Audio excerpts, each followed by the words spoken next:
morning and show him all of our list of classes and make sure, because you got the email from him saying, don't renew late. They won't renew them. Did you see that? No. Yeah, he sent an email to all education providers, everybody, not just me, Uh-huh. and said, if you renew late, we're following the rules. You got 2 weeks before your class runs out. And if you don't get it done before 2 weeks, then you got to renew the class. So Kane stays on top of that for us, but you have other classes? Yeah, I still have some old ones, yeah. Okay, all right. I'm going to hide you for a second and just talk briefly about the stats. Good, cool.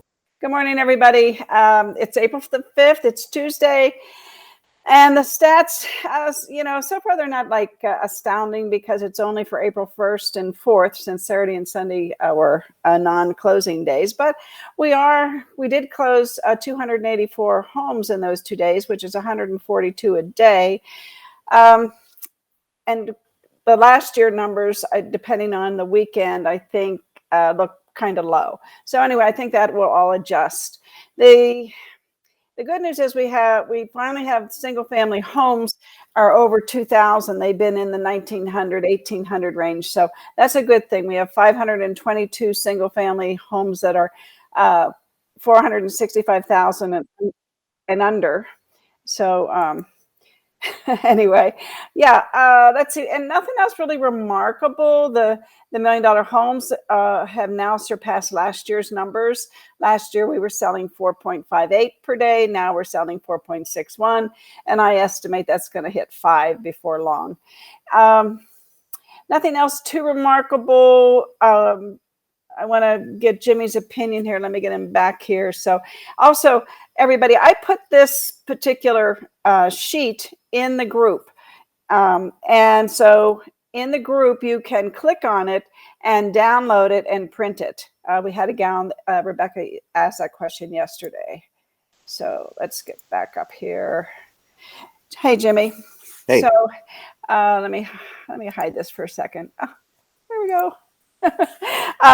So what I discovered is that March sales adjusted because people put their closings in maybe a day or two behind. March sales were 4,338, which is quite substantial. Like we were talking yesterday about having inventory. Last March, we sold 4,800 homes. So let's say now we sold 4,300 homes. That's quite a bit of inventory. And we might not hit the 50,000 home sales per year this year, but we're going to come pretty close. Mm-hmm. What do you think? Well, we talked about reversion to the mean, and this year was definitely predictably going to be a little less than last year. How much less, we don't know. But I know one of my agents talked about they took a low-end listing and they had like 35 offers on it. So still, at the entry level, it's really tough to get a house. The thing that I was surprised about is, let's see, what surprised me, that it doesn't seem like the price is changing things that much. I don't think that's the issue. Do you? No, I think that and the lower end, there's still so many cash buyers, investors and stuff that are trying to snap up that low stuff. That's allowing those people to go to a little bit higher house, and they're selling their house to get into something bigger, and they're getting something bigger, and they knew their payment was going to go up. So it's, the market was kind of ready for this kind of a change, I think. I think so too. And with the health of the market all over the country, people are being able to sell their homes and get more money out of their homes. And I wanted to show something. Let's see if I can find it here. I'll get it. Hang on a second. I want to update the equity chart that I showed yesterday because, okay, Ruthie, where'd you put it? Let me go back here to snag it and see what I did with it. Can't find it right now. So on the chart you just showed us, the one you just showed us that you said you post on your site, there are so many talking points on there. If you gave that to somebody and they just picked out one or two, maybe it's the high-end homes, maybe the average sales price. There's so many talking points on there. That one sheet right there would drive an entire conversation with somebody. And now they walk away with something in their hands that they can look back at and say, I forgot what did Ruthie say about this? And then they look at the sheet. It's right there. Yeah, exactly. But I want to show you, Jimmy, because I misspoke yesterday, and I want to correct myself.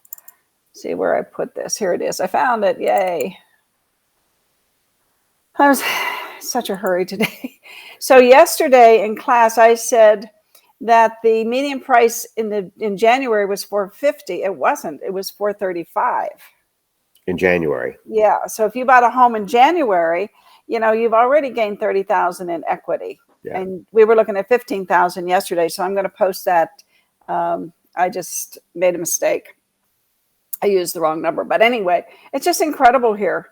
And I know Mike in class said that, well, there might be a crash, but I think you have to define crash a little better. I think there's going to be an adjustment at some point.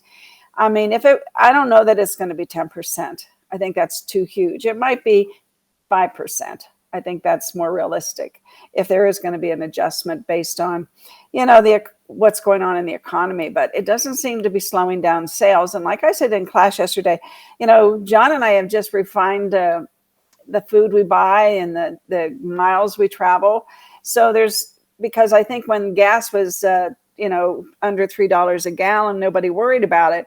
But when it's $4 a gallon and up, you kind of, well, do I really need to go there? Right? Mm-hmm.